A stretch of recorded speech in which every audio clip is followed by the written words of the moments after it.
j'étais en Arabie Saoudite avec un groupe pour accomplir le pèlerinage.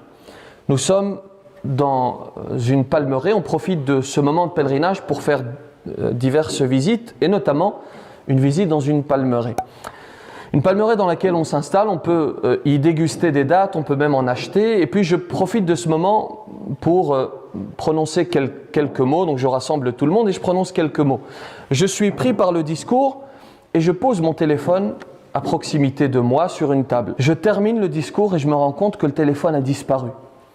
Je cherche en dessous de la table, rien. Je demande aux personnes qui étaient autour de moi est-ce qu'il s'agit d'une blague. En l'occurrence, ce n'est pas une blague. Et puis je me rends compte petit à petit que l'on m'a volé mon téléphone, mon iPhone. Je demande aux gens qui travaillent dans la palmeraie, à tous les employés, vous savez ce qu'ils vont faire? Ils jurent tous. Ils disent tous « Wallah, Wallah, nous ne l'avons pas pris ». Du dirigeant jusqu'à l'employé, ils disent tous « Wallah, nous ne l'avons pas pris ». Ce qu'ils oublient, c'est que nous sommes au 21e siècle et que les téléphones, nous pouvons les localiser.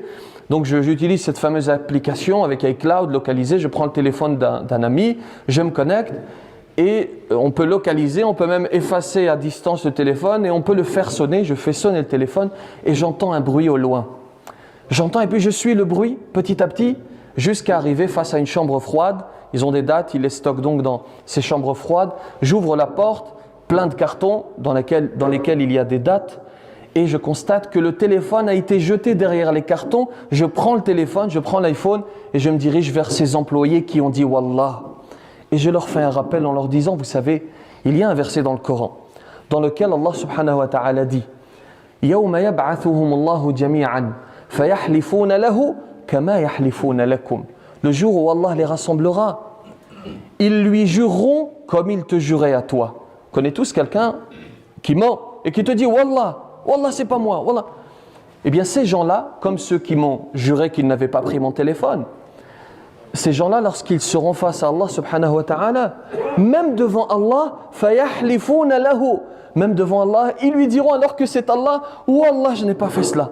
Lorsqu'Allah mettra en évidence, lorsque le Créateur mettra en évidence leur péché, devant Dieu, ils diront Wallah, je n'ai pas commis ce péché. Voyez-vous alors qu'il s'agit de celui qui connaît le tréfonds de nos âmes.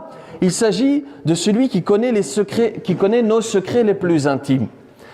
Tu peux faire illusion auprès de la créature, mais pas auprès du Créateur. Et au passage, et pour terminer sur ce point, cela prouve que, excepté les lieux saints, ce n'est pas la terre que tu foules qui est importante, c'est ce qu'il y a dans le cœur.